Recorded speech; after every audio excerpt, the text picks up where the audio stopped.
Well, we are a couple minutes past the hour, so we can get started. So hello, everyone. Welcome to the Community College STEM Network webinar. My name is Michelle Vanoy, and I'm Director of the Education and Employment Research Center here at Rutgers, and helping to lead the CCSN here, along with a great group of other colleagues who I am joined by today. Just a moment to share a little bit about the CCSN. We are a group that seeks to connect and support researchers and practitioners in conducting and translating research on how students navigate STEM pathways through evidence-based practices and programs and policies. We have this ongoing webinar series, as well as a series of research projects and partnerships that are focused on understanding the experiences of low-income academically talented students and how they navigate pathways in STEM fields. We also have some research to policy clinics that help to translate our research to practice, a fellowship program that is recruiting right now for the next year, and many research partnerships that we are trying to involve people in. So we're a lot of things going on, and many papers that are also currently coming out through the CCSN, and so we have the pleasure today of hearing about one of those very timely papers that Elizabeth Meza and Maria Espino from our team have recently published and will be sharing on today. Just a little bit of housekeeping. I just wanted to let everybody know that we're recording the webinar, and the recording will be shared with everyone later, so you can watch and share with other people who may not have been able to make it today.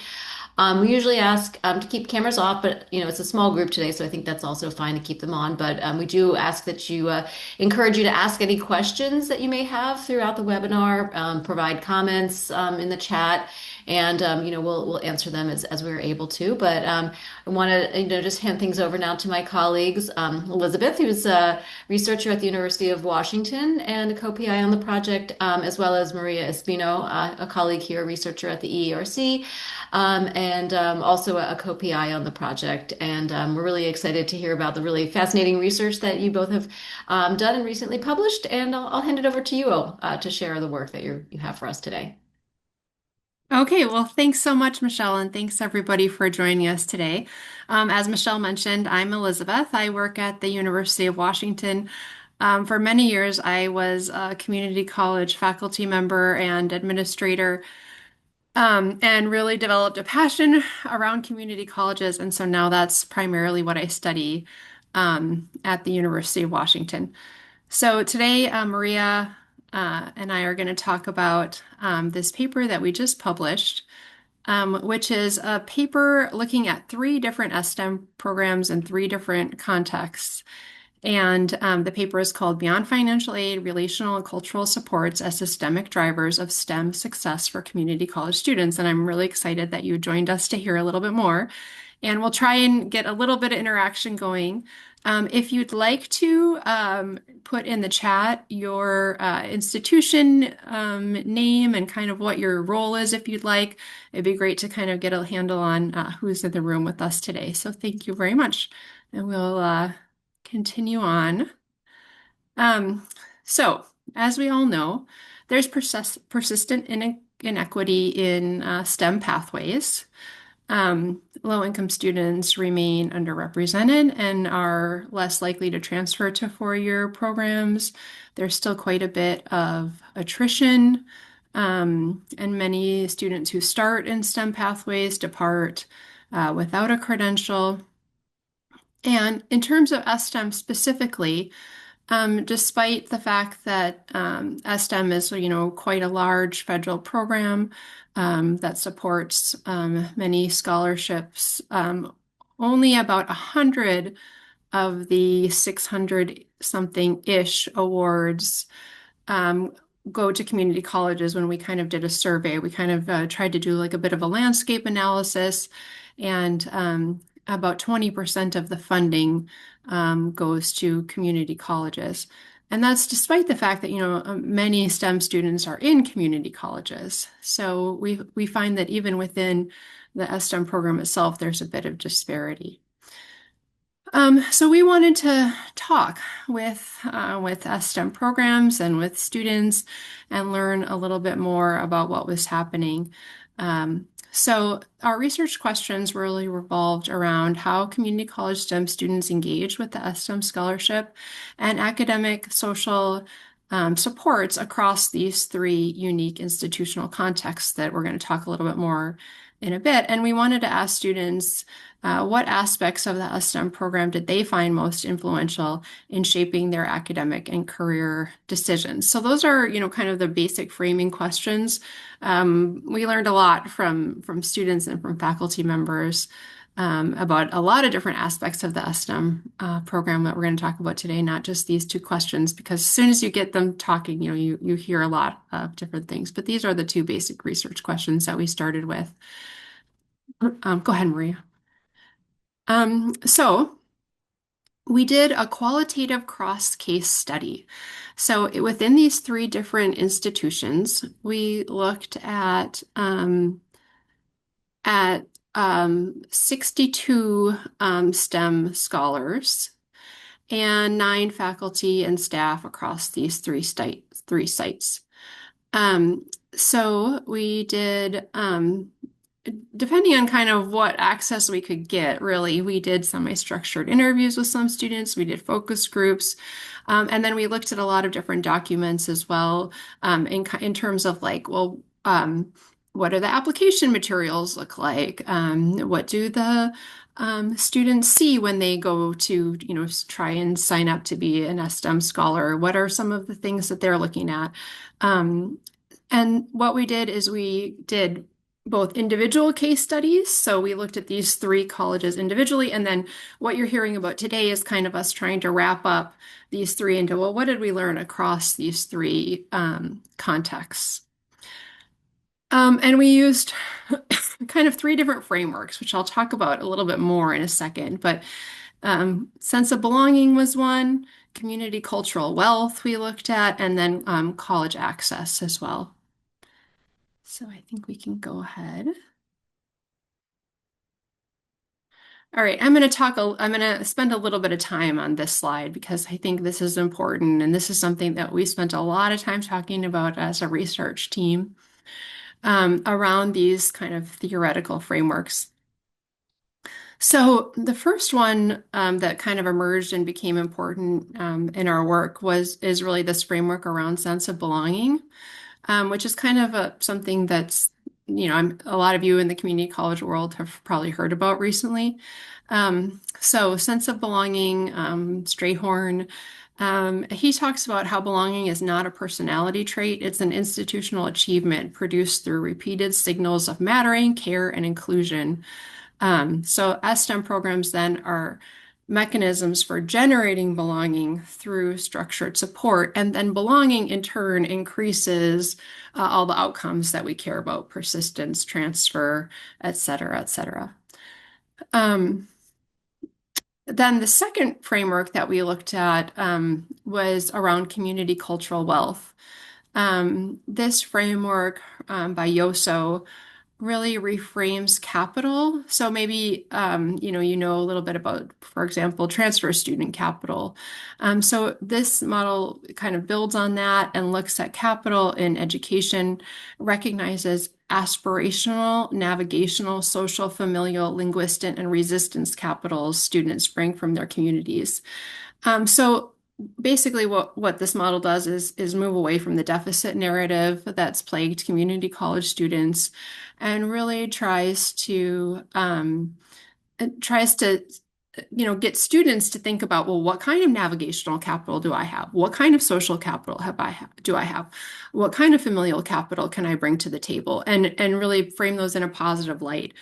And it's central to one of the colleges that we're going to talk about, Holyoke Community College's seminar design. So they really use this framework as they were designing a one credit STEM seminar for their students. And then finally, the last one is around college access and context. This is like, I think of it as like a bit of a more sociological kind of framework. So this is looking at kind of what are all of the factors that affect students' complex lives. And it says that students' individual habitus intersects with school and higher education environment, and then how that's important to how they engage with scholarly activities and the scholarship itself. So, what does that all mean, right? Um, and what I really want to talk about is so sometimes when we are, and I've been a community college faculty member and have been in many meetings where we're trying to design programs like this. And what tends to happen, what I've seen happen, and what I think happened in some of these contexts, um, and also in some of the other, because we talked to these three colleges, but we've also talked a lot to a lot of other STEM programs. And so you're going to apply for an STEM grant, and you all get together in a room, and there's 5 or 6 faculty members, and maybe a dean in there or something, and you and everyone's like, "Well, I want to do." Somebody wants to do field trips, and somebody wants to do a maker space, and somebody wants to do maybe is some kind of enhanced tutoring program, and somebody wants to do mentoring. And so those things are all kind of thrown together in your STEM proposal, and that's like how it comes together, right? And that's what happened a little bit at Everett Community College. They actually had a this is their track 2 STEM grant. So they had a track 1 beforehand, which is like the first one that you can get. And they did a lot of summer bridge programming, and they did a lot of development of a faculty mentoring and advising program. And then when they got to, okay, now we're going to apply for a track 2, they had a lot of faculty members involved, and they had kind of a list of all the different interventions and supports that they were going to provide students. Um, and so they started with all of those. And as they moved through their STEM program, what they really ended up centering on was the idea of sense of belonging. And that's really kind of didn't start out as the orientating framework or theory that they used, but it really mm, became the organizing theory and framework that they used as they thought about what's important for their students. And that really centered around this faculty-driven mentoring ecosystem. So each scholar is assigned a disciplinary faculty member. They do a lot of events to try and create sense of belonging, like field trips to transfer institutions and career sites. They do peer and career mentoring for tiered support. They do some course tutoring. And then the faculty also are doing an equity-centered faculty professional development series to try and infuse ideas of sense of belonging into the curriculum. So, does anyone have any questions so far? I don't want to just talk at you the entire time. So if you do have any questions, put them in the chat, or just feel free to raise your hand, and I'll hope that Maria or or Melissa can alert me if somebody has their hand out that I don't see. Um, okay, I'll keep going. So I'm going to ask Maria to talk a little bit about Holyoke Community College, because that's really an institution that she worked deeply with. But I'll just give you the background. They did a culturally relevant pedagogy seminar for their STEM students. That was kind of their main uh, intervention. And Maria, can you tell us a little bit more? Course, yeah. So Holyoke at Holyoke Community College, this seminar was really rooted into the programming intentional space where they really used the language of community culture well, culturally relevant pedagogy into the students and what they were learning in their everyday experience in the seminar class. They were able to break down their lived experiences using the community culture wheel and using their community culture wealth narratives. Had peer-led discussions with each other and with like peer-like mentors and guest speakers to be able to embed and have these conversations. And overall, they really use this time and space to be able to explore their identity and know how they navigate in this space as a STEM person, and also knowing the lived experiences and the lived identities that they have and how to embed and be able to talk and grow in that space as a STEM person in their field. So that's is a very intentional space. Again, it was a 1 credit seminar class that they were able to take because they were these STEM scholars. So it's very intentionally cultivated space to grow and develop and know more about themselves and their different capitals that they provide and how that navigates in the STEM space for them as they develop as STEM scholars. Thanks, So that's a Maria. little, yep. So just to contrast Everett with Holyoke, Holyoke really started out with community cultural wealth as like a firm underpinning of what they wanted to do, right? They were like, we're going to use this framework called community cultural wealth. We're going to develop a 1 credit seminar, and this is going to be infused throughout our entire STEM program. And that was really their anchoring point, as opposed to Everett, who had a bunch of stuff going on. And then they're like, oh, actually, what we're trying to do is sense of belonging. And now sense of belonging has become an anchoring point for them.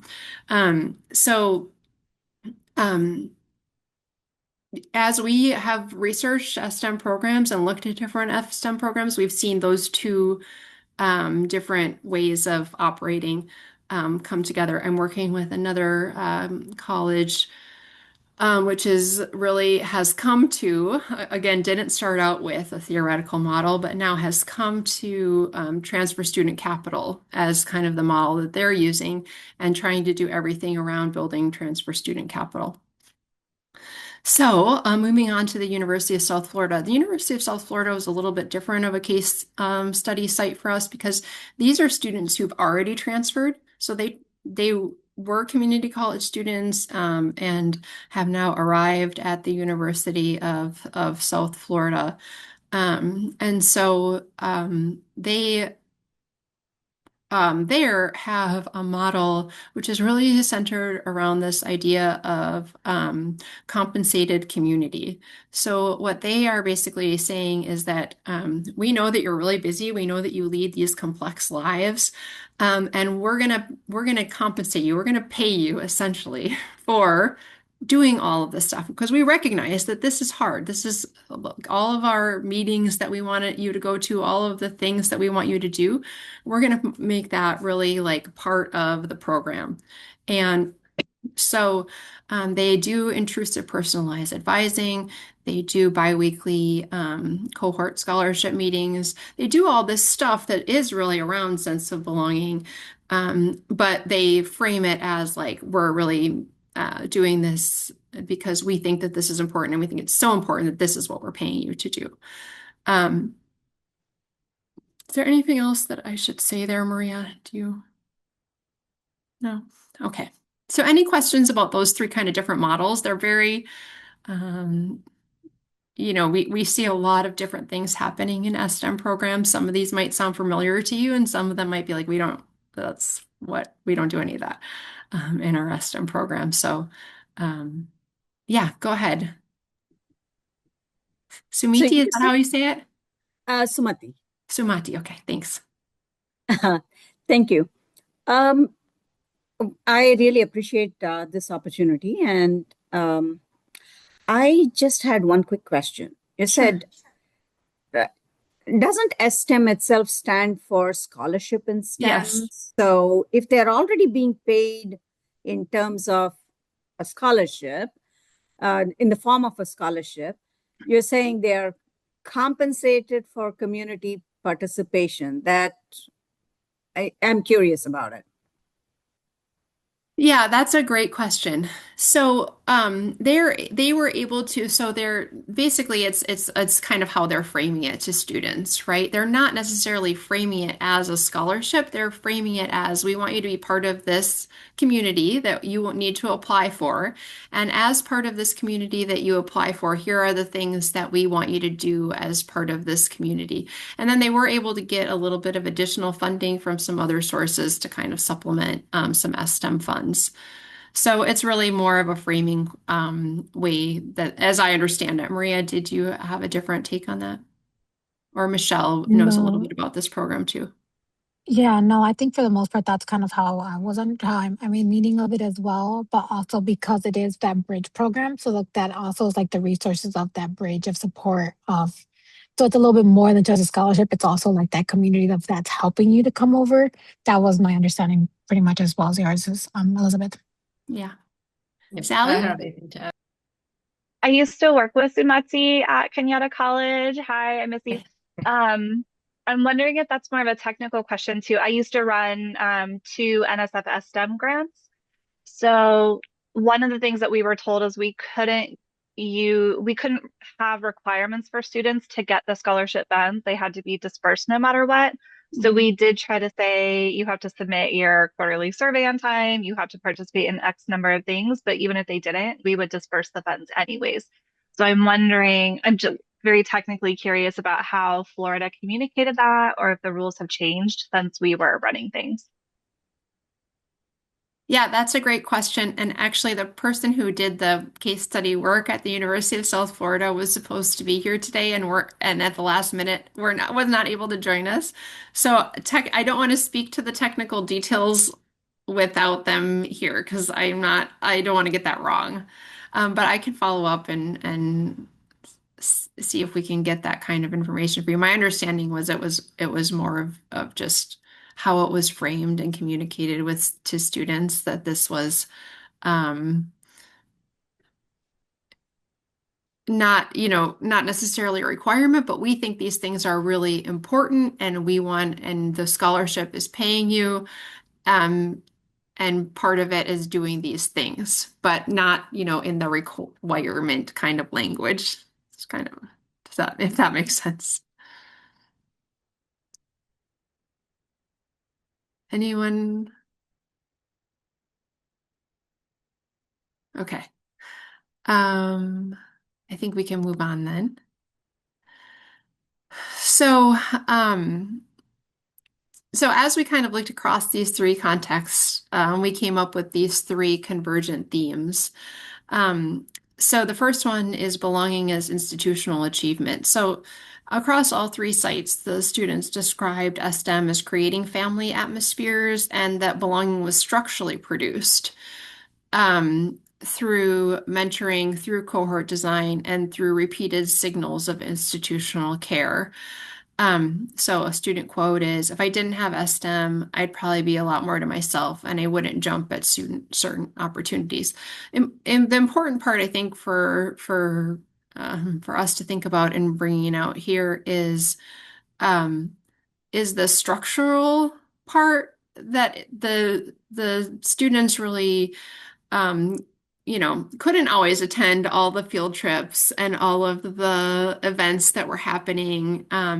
But they felt like just even getting the signal that that was available for them and that that was structurally there, that there was a weekly meeting, that they had all these opportunities to connect, that in itself created the sense of belonging, whether or not they could always attend or not, if that makes sense. Um, Then we've got relational transactional support. So STEM specific faculty mentoring was universally repeated to be far more beneficial for students than kind of general advising. And I do want to really talk about this one a little bit because what they talked about is that the faculty members provided not just advising, but also the mentoring component, right? And that takes a lot of time and a lot of care and a lot of effort to learn how to be a good mentor, to learn how to connect, especially with a student who you might not have a lot in common with, at the outset or are kind of struggling to connect with.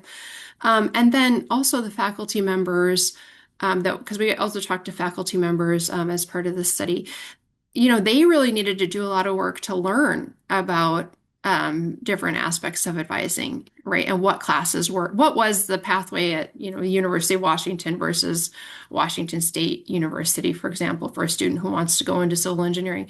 It's not exactly straightforward, as we all know. And so I think a lot of that work of like developing mentoring skills and also developing kind of all of the advising knowledge that's needed is really unrecognized labor that faculty members had to do in many cases. And, oftentimes like they would, faculty members would describe like having a student in their office and they're like searching the websites with the students, right, to try and figure something out. And it's hard and not always straightforward. And so all of these kind of mentoring and advising put together really helped build these relationships that were not one-time interactions with students.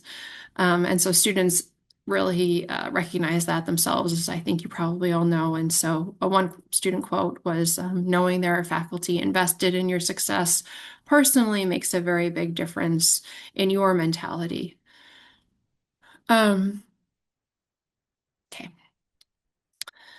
So then the third one that came across all three sites was that the financial aid was really important to students, and they described using it for all different sorts of things, from buying dog food to getting their cars fixed to um, you know uh, paying their tuition to paying medical bills. So it was really, a stress reducer in many different areas for them. But financial aid was actually consistently rated less influential than the community and the mentorship that they found as part of STEM. Um, so that's really interesting, right? So they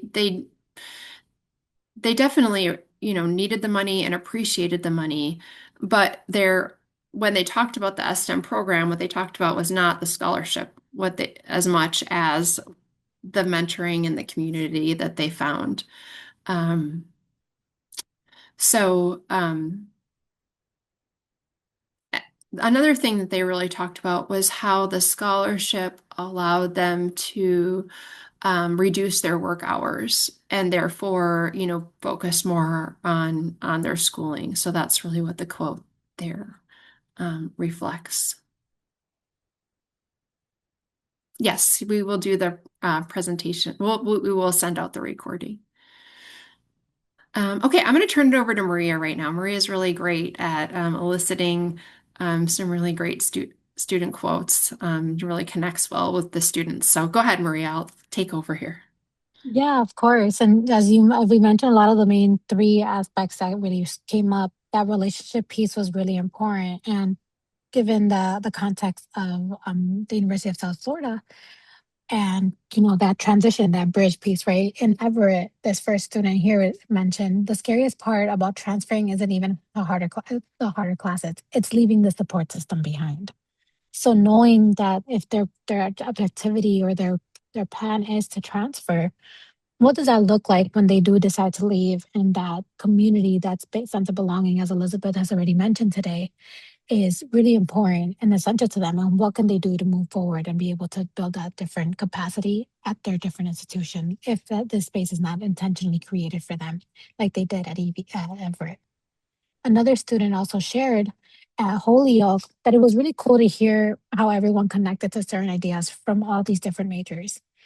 It made me want to take more classes and get more involved. So being in this space where other people are sharing their experiences, they're able to connect by different types of STEM majors, different types of ideologies or things that people want to do, that really made them want to explore, be able to navigate those different spaces and also be more involved, whether it's with their, in this case, in the seminar or the group in the community group that they have, that was very intentional in creating that space and having those relational relationships, those relational environments and places where they're able to cultivate that relation together to help them be more interested, to have that more interest in that space, to be able to grow more at the Holyoke space.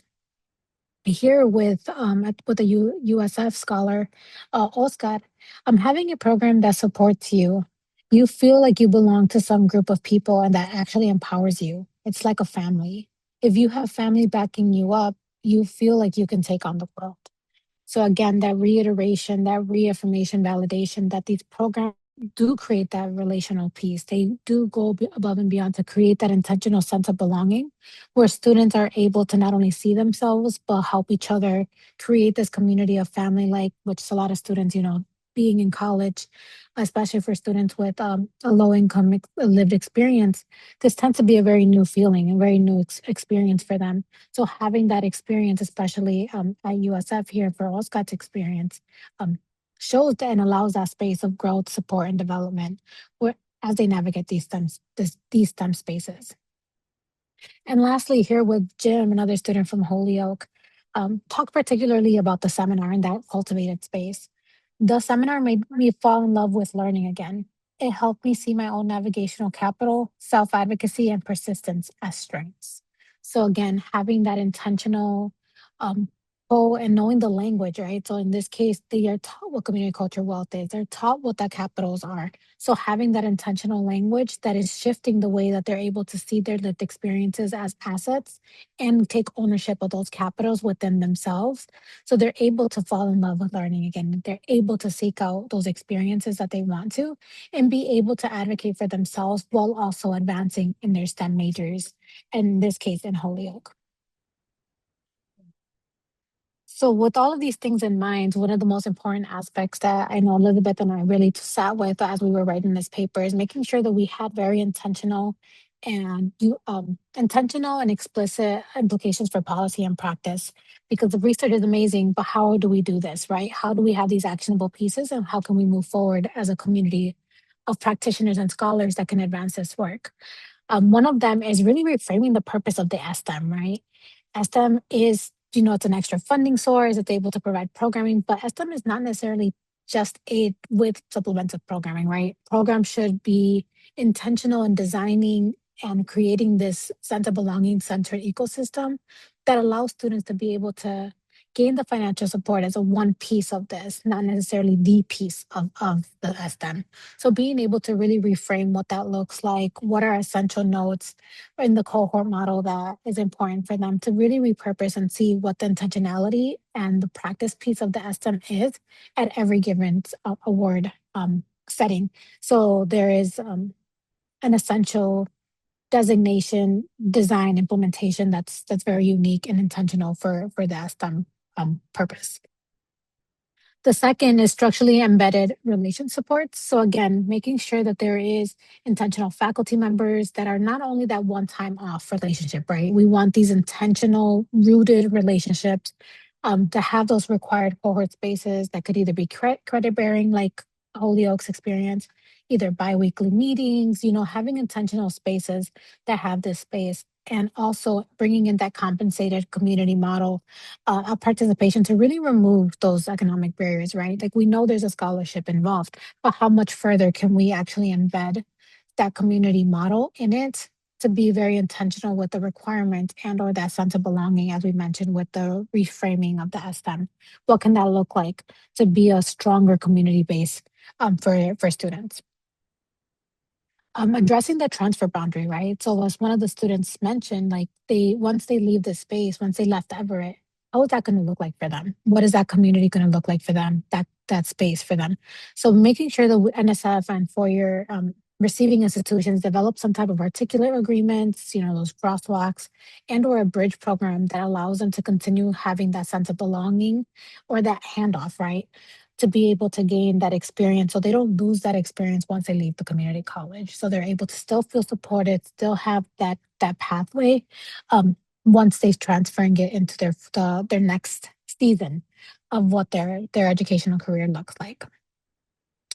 And lastly, really expand evaluation frameworks. So if STEM's reporting measures, there's only looking at GPA, looking at the infrastructure for funders, really incorporated measures of sense of belonging, mentoring, equality, cohort, community, like what people are actually doing and how that's advancing students' wellness, student success outside of just the GPA and graduation, but really understanding those relational components and how that can lead to potential workforce, right? Like looking at those different areas and what that can look like if we're able to follow these metrics or these different relational pieces outside of just the traditional GPA and scholarship distributions that is currently one of the evaluation measures.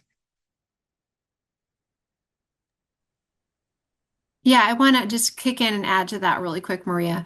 The evaluation frameworks. So several of the grants, that we're working with have, we want to increase the scholarship student population from 50 to 90. We want to improve their GPA.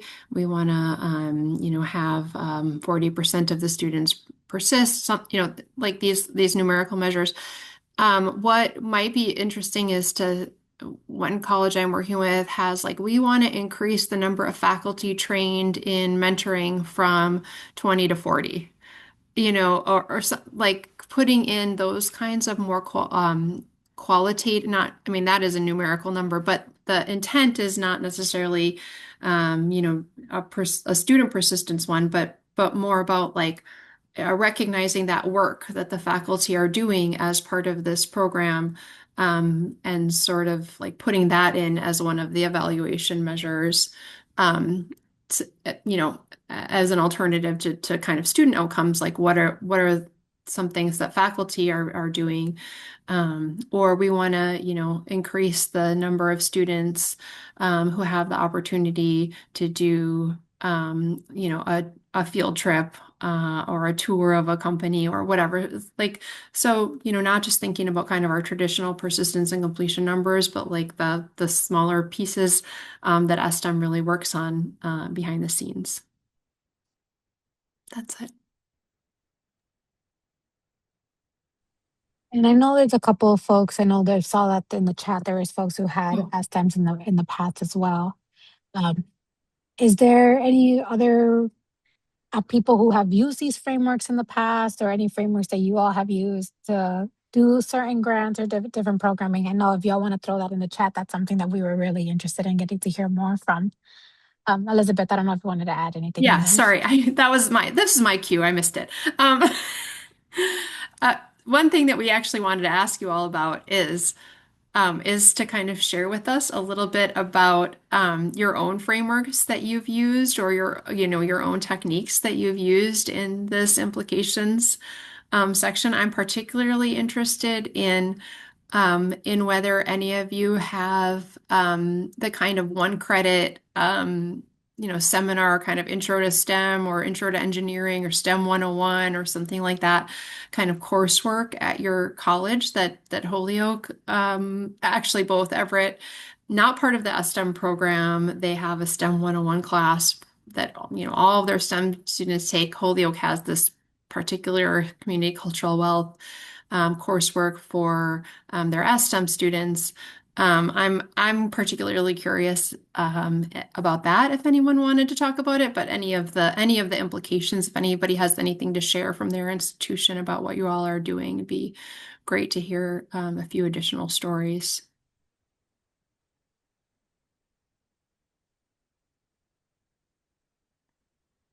I'm looking for volunteers.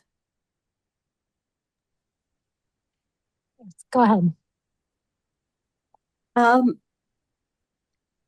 We had a grant that recently ended, and Sally, of course, she's here, and she was our first retention specialist. So what we did was we did have the financial aspect of giving a scholarship for the students, but we also had the faculty mentoring aspect.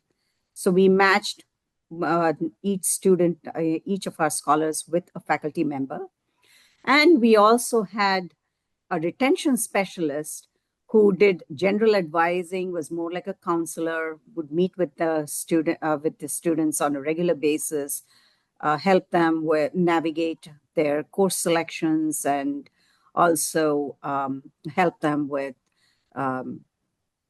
most of the other issues that might come up for the students, and give them general advice about any new scholarships or any other opportunities that come up, the internships. We also had, when I looked at the list of all the things that these three institutions did, obviously we did not do everything, but we did quite a few of those, things. For example, our institution had something called a STEM speaker series, where a STEM professional would come every week, every Wednesday, and have a presentation for an hour. So during the COVID times, it changed into an interviewing a STEM professional, but it still was called the STEM Speaker Series. So we encouraged our scholars to go for that. We also encouraged our scholars to apply for um, internships, and um, we help them apply for these. We help them with transfer by communicating with the transfer center.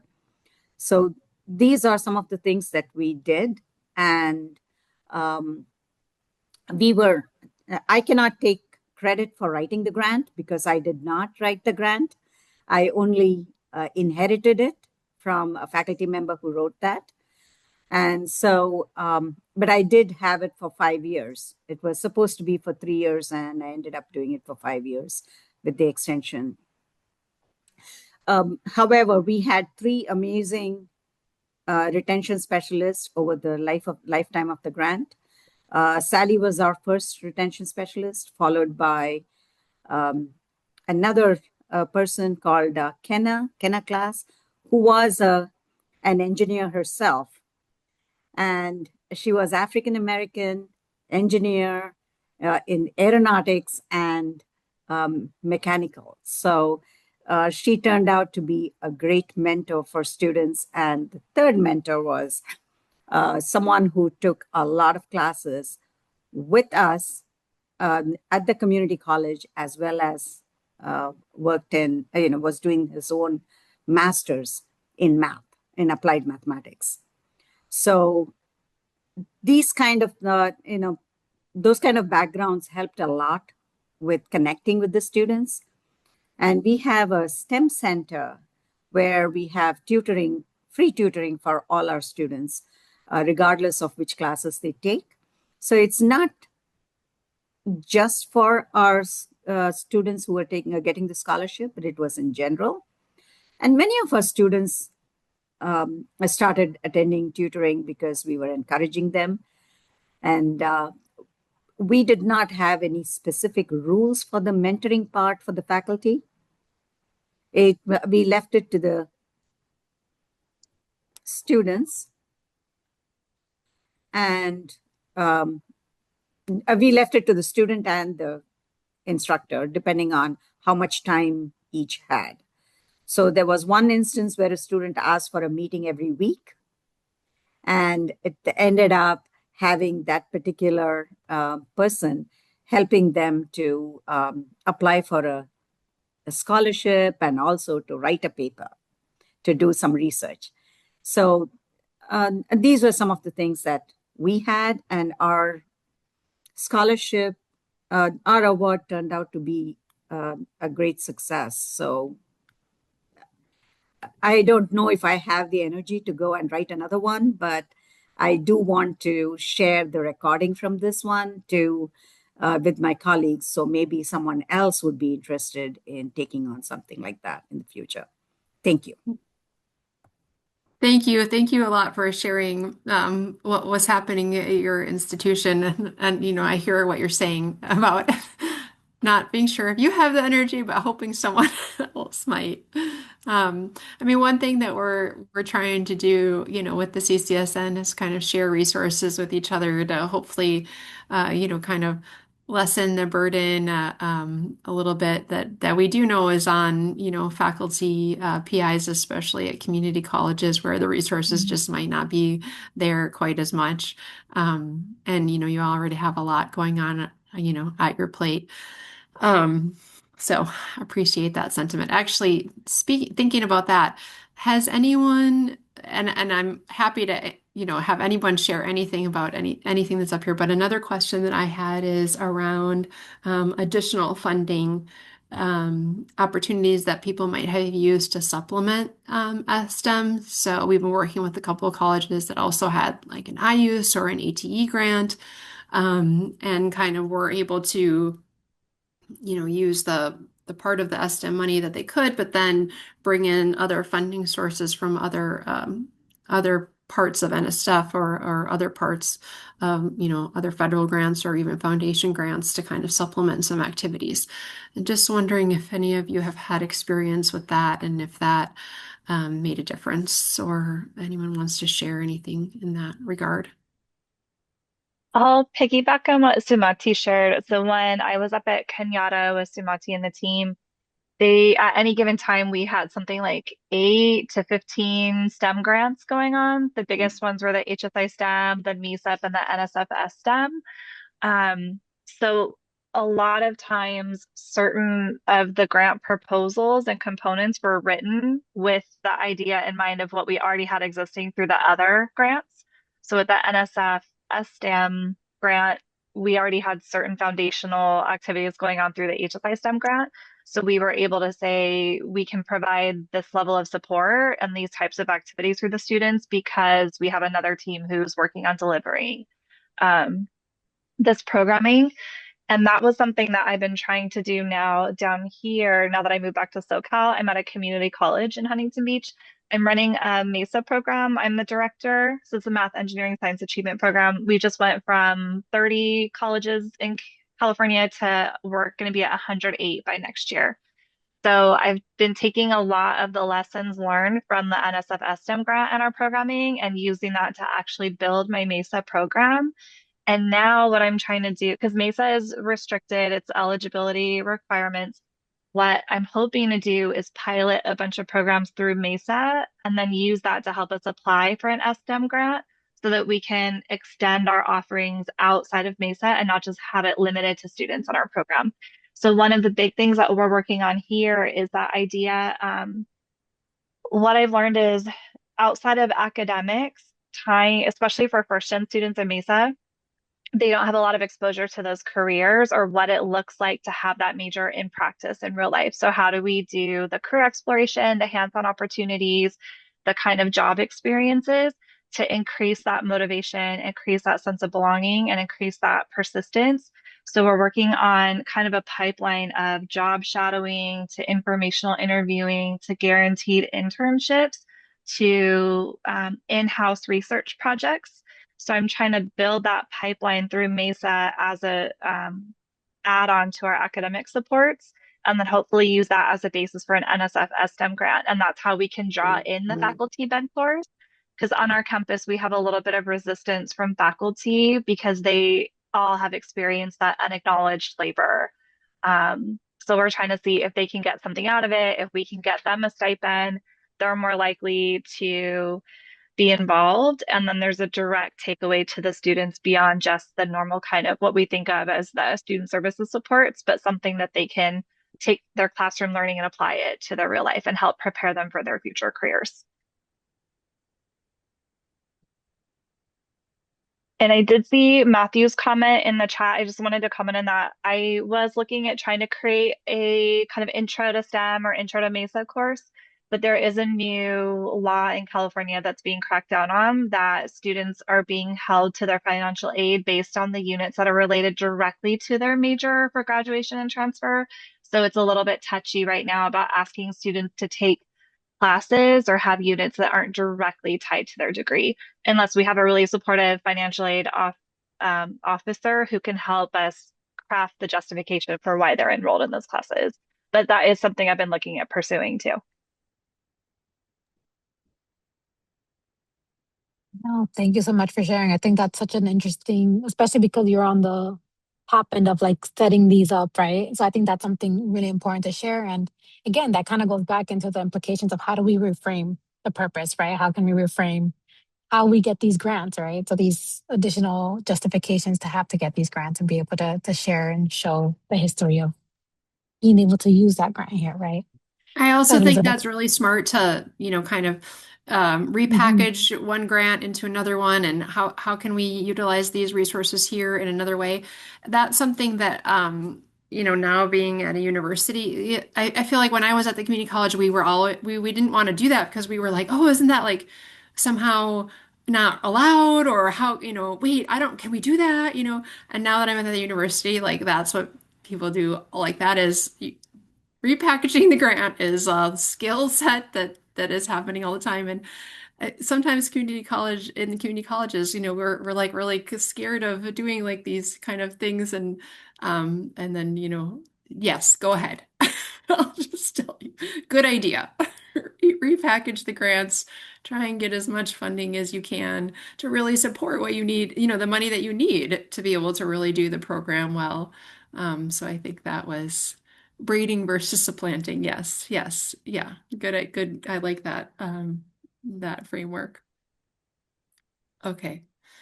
I think, yeah, go ahead, Maria. Keep going.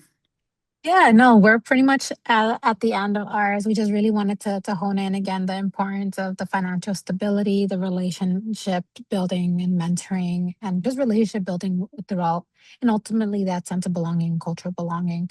It's really important as we think about equity and we think about the work in STEM education that we embed these areas very intentionally and care into the systems that we're creating, that we're instructing.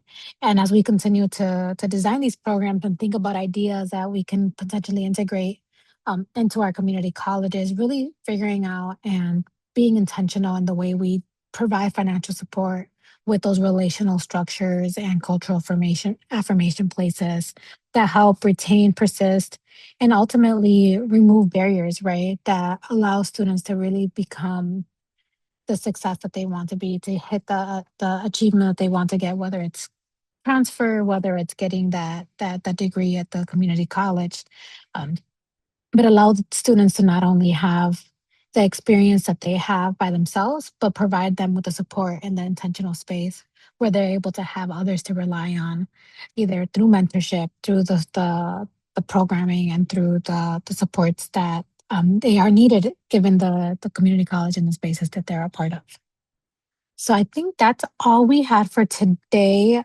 We did want to provide, if y'all want to take a screenshot and be able to scan these later, the link of the published paper, and then also our CCSN website where you'll be able to find this recording in the next week. We tend to do it in like a week times about. So you will see this recording and all of our previous recordings of our webinars available on that. They're free, they're accessible. So please feel free to share that out. Um, for folks. And before I forget, I also want to provide time for you all if you are able to click in the link. I think someone will put it in the chat as well, to be able to complete this survey for our NSF evaluator. This is one of the things that we do as a center, as a community college SM network. Um, yeah, I Elizabeth, just is there want to say anything? thanks for everybody for coming, and also thanks to our three college partners, Everett, Holyoke, and USF, and actually the college partner there is Polk Community College.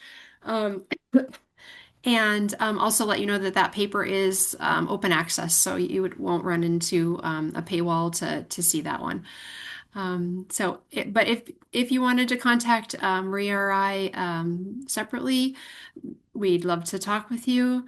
And also, we are doing a series now where we're looking for community college practitioners to work with us to write strategy briefs. So these would be like 2 or 3 page papers around a particular STEM strategy that you used or something that you think was important and helpful in your STEM that you want to share out with others. And then we hope to have either a webinar or a research to practice clinic featuring those strategies at some point in the future. We do have some money for helping you to write those. So if anybody's interested in talking more about that, please reach out to me. And then we're also looking for people who might want to do a deeper research partnership, perhaps write a conference paper or something of that nature, sharing, maybe you have a whole bunch of data from your STEM that you have been meaning to analyze and you really want to get out there, but just haven't found the time. And maybe we could provide some resources to help with that and partner on that. So if either of those opportunities sound interesting, please reach out to me and we can talk more. Anything else to add, Maria or Michelle or Melissa? Did we forget anything? No, it's wonderful to see everyone here. Thanks everyone for joining us, and definitely just echoing what Elizabeth said. If you have, I guess if you have burning research questions that you also want to answer about your STEM grant or any of these related topics, come to us, send them to us because we may have a way to help you answer some of those questions. So let's keep this conversation going. Yeah. Thanks, everybody. And hope to see you all if you're still involved in STEM at the PI and students conference that's coming up in October. That's a great event, and hopefully, we'll be there. So would love to connect with you if you're there. I think that's it. Okay. Thanks so Thanks, much. everybody. Thank Thank you. you. Have a good day. You too.